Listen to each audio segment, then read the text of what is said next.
విజయవాడలో బయటపడ్డటువంటి ఉగ్రవాదం దేశం మొత్తాన్ని చుట్టొచ్చింది. విజయవాడ కేంద్రంగా ఇంత పెద్ద ఇన్సిడెంట్ జరిగిందని ఇప్పుడు ప్రపంచం విస్తుపోవాల్సిన పరిస్థితి అనను గాని, భారతదేశ నిఘా వ్యవస్థలు షాక్ తిన్నటువంటి పరిస్థితి. తీవ్రవాద భావజాలాన్ని వ్యాప్తి చేస్తున్న బృందంలో దేశవ్యాప్తంగా 8 రాష్ట్రాల్లో మొత్తం 15 మంది క్రియాశీలకంగా ఉన్నారు. ఇందులో 13 మంది మీద విజయవాడ కొత్తపేట పోలీస్ స్టేషన్‌లో కేసు నమోదైంది.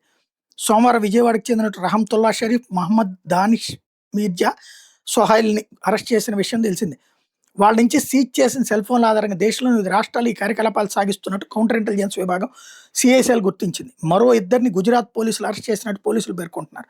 7 రాష్ట్రాల్లో ఇటువంటి వాళ్ళ ఉనికిని ఇప్పటికి గుర్తించి వాళ్ళని పట్టుకునే బాధ్యతను విజయవాడ నగరంలోని వేర్వేరు పోలీస్ స్టేషన్ల సిఐలకు అప్పగించారు. మొత్తం 9 బృందాలు ఆయా రాష్ట్రాలకు చేరుకుని నిందితుల నివాసం ఉండే స్థానిక పోలీస్ స్టేషన్లకు సమాచారం అందించారు.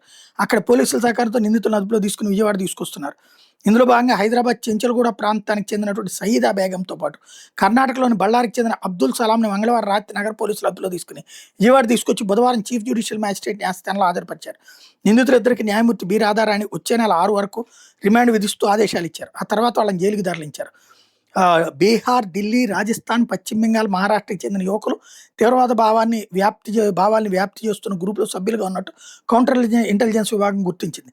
దిల్దాష్ బీహార్, లక్కీ అహ్మద్ ఢిల్లీ, అస్మానుల్లా ఖాన్ బీహార్, జిషన్ రాజస్థాన్, మీరా ఆసిఫ్ అలీ పశ్చిమ బెంగాల్, షారుఖ్ ఖాన్ మహారాష్ట్ర, షేక్ ఫీజర్ రెహమాన్ మహారాష్ట్రలోని విజయవాడ పోలీసులు అదుపులో తీసుకున్నట్టు తెలుస్తోంది. వీళ్ళతో పాటు విదేశాల్లో ఉండే అల్ హకీం షుకూర్ హ్యాండ్లర్, ఇతర హ్యాండ్లర్ల గురించి కూడా ఆరాధిస్తున్నట్టు సమాచారం. విజయవాడకి చెందిన 3 యువకులు ఇటీవల రాష్ట్రంలోని జిల్లాలు, ప్రార్థనా మందిరాల్లో జరిగే సమావేశాలకు హాజరయ్యారా అనే దిశగా పోలీసులు ఇప్పుడు విచారణ చేపట్టారు. నిందితులతో సన్నిహితంగా ఉంటున్న వాళ్ళ వివరాలను గోప్యంగా సేకరించారు. స్థానికంగా ఉండే యువకులతో మొహమ్మద్ రహమతుల్లా షరీఫ్, మీర్జా సోహైల్ బేగ్, మొహమ్మద్ దానిష్ మతపరమైన సమావేశాలకు హాజరై అక్కడ యువకులను ఏమైనా ఉగ్రవాదం వైపు మళ్లించే ప్రయత్నాలు చేశారనే దిశగా కూడా పోలీసులు విచారణ చేస్తున్నారు.